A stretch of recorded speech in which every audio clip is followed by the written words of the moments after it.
और समाचार पत्रों के माध्यम से समाचार प्रकाशित ना हो, इसे दबाने के लिए प्रयास किया गया।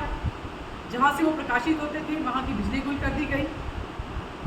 तो आपातकाल का जो काला दिवस है उसे हम इस तरह से देखते हैं,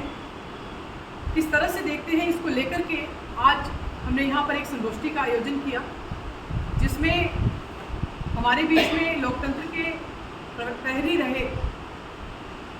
श्री जगदेव चंद जी, श्री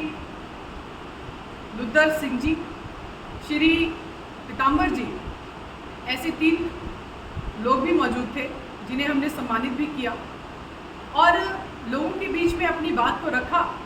कि किस तरह से 1947 से लेकर के 2014 तक इन 70 सालों में जिसने सबसे ज़्यादा समय तक इस देश पर राज किया, उस कांग्रेस की मानसिकता बिल्कुल भी नहीं बदली है। उस समय भी जब आपातकाल लगाया गया था तो रातों रात लगभग 1,40,000 लोगों को जेलों में बंदी बनाया गया। जबरन उन्हें बंदी बनाया गया और तिहाड़ जेल जैसी जेल जिसकी कैपेसिटी 1273 थी, वहाँ पर लगभग 3,500 लोगों को ज़बरदस्ती ठूंसा गया। न केवल ठूंसा गया बल्कि उन्हें प्रताड़ित भी किया गया और ऐसे 22 लोगों की वहाँ पर मृत्यु हुई। तो जो आपातकाल है उसको किस मंशा से उसे लगाया गया था, इंदिरा गांधी जी ने उन्हें इलाहाबाद हाईकोर्ट में उनके जो चुनाव थे उसे निरस्त करने का फैसला सुनाया था और उस फैसले को सुनाते हुए अगली बार उन्हें चुनाव लड़ने से रोका ना जाए, इसको लेकर के उन्होंने आपातकाल लगाया और 1975 से लेकर के लगभग 21 महीने 21 मार्च 1977 को इस देश से आपातकाल हटाया गया। और इसके बीच में आज कांग्रेस जो आरोप हमारे ऊपर लगाती है कि भारतीय जनता पार्टी यदि सत्ता में आएगी तो संविधान को बदल दिया जाएगा, तो मैं आपके माध्यम से ये बताना चाहती हूँ कि यदि संविधान के साथ छेड़छाड़ की है तो सबसे अधिक 75 बार वो कांग्रेस पार्टी के राज में संविधान के साथ छेड़छाड़ की गई। लगभग 90 बार विभिन्न प्रदेशों पे, जिसमें बिहार गुजरात जैसे प्रदेश आते हैं, वहाँ पर आपातकाल की घोषणा की गई। तो ये जो कांग्रेस की मानसिकता रही है अराजकता वाली और सत्ता को हासिल करने के लिए किसी भी तरह के हथकंडे अपनाना, आज कांग्रेस नीति इंडिया अलायंस जो है वो भी यही कर रहा है। आज डीप फेक वीडियोस चला करके लोकसभा के चुनाव जो अभी 2024 में हुए उसमें डीप फेक वीडियोस चला करके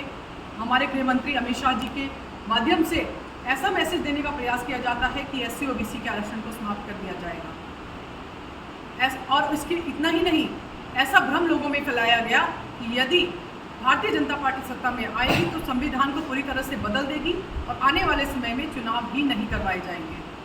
मैं आपके माध्यम से ये मैसेज देना चाहती हूँ कि जिस तरह से आज हिंसा का सहारा लिया जा रहा है, जिस तरह से वेस्ट बंगाल में संदेशखाली में हमारे कार्यकर्ताओं के ऊपर, आम जनता के ऊपर हिंसा हो रही है, अत्याचार हो रहे हैं, ममता बनर्जी जी जो TMC की वहाँ पर मुख्यमंत्री हैं वो मूक दर्शक बनी देख रही हैं। और अगर बात करें केरल की तो वहाँ पर 2016 के बाद से लेकर के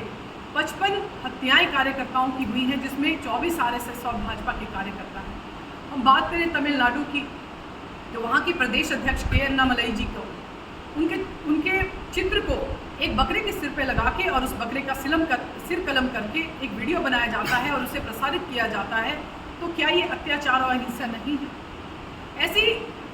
झूठ फैलाने का प्रयास किया जाता है, ऐसे भ्रामक अत्याचारों का भ्रामक खबरें फैलाने का प्रयास किया जाता है और इस तरह से अहिंसा का सहारा जो है आज कांग्रेस पार्टी के द्वारा लिया जा रहा है। तो हम केवल आपके माध्यम से आरोप लगाना चाहते हैं कि कांग्रेस की जो 70 साल पहले मानसिकता थी, जिस तरह से उन्हें सत्ता हासिल करने के लिए वो कुछ भी करते थे, आज भी वही मानसिकता है। उनके लिए परिवारवाद सबसे ऊपर है। राजीव गांधी जी कहते थे कि बैलेट पेपर जो है ये एक उचित माध्यम नहीं है चुनाव करवाने का और हमें इससे आगे बढ़ना चाहिए। लेकिन आज राहुल गांधी जी जो हैं वो EVM का विरोध करते हैं। उसी तरह से अभी जब चुनाव हो रहा था तो मतदाता को बरगलाने के लिए 1 लाख रुपए महिलाओं को देने के लिए इन्होंने कहा कि बस टकाटक खटाखट 1 लाख रुपए महिलाओं के खाते में आ जाएंगे। तो क्या ये गलत नहीं है? मैं आपके माध्यम से ये जो आपातकाल में हुआ है, जिस तरह से आपातकाल में इन्होंने ज़बरदस्ती कोशिश की गई देश पे आपातकाल को थोपने की, उसी तरह से कांग्रेस जो है आज भी नहीं बदली है। आज भी कांग्रेस उसी तरह के हथकंडे अपना रही है और उसी तरह से प्रयास कर रही है कि किस तरह से इस समाज को दिग्भ्रमित किया जाए, इस समाज को उसके पद हटा दिया जाए और कहीं ना कहीं ये प्रयास किया जा रहा है कि भारतीय जनता पार्टी की जो नीति है और नीयत है वो ठीक नहीं है। तो मैं आपके माध्यम से केवल इतना कहना चाहती हूँ कि आज जनादेश जो है वो भारतीय जनता पार्टी के पक्ष में जब आया है तो तीसरी बार नेशनल डेमोक्रेटिक अलायंस की सरकार बनी है और ये अपने आप में एक मैसेज है कि भारतीय जनता पार्टी की नीति और नीयत में कोई खोट नहीं है और आने वाले समय में इस बात को जनता तक पहुंचाने के लिए आज हमने इस संगोष्ठी का आयोजन किया था और जनता को जागरूक करने के लिए इस संगोष्ठी का आयोजन किया था। इतनी बात मुझे आपसे कहनी थी।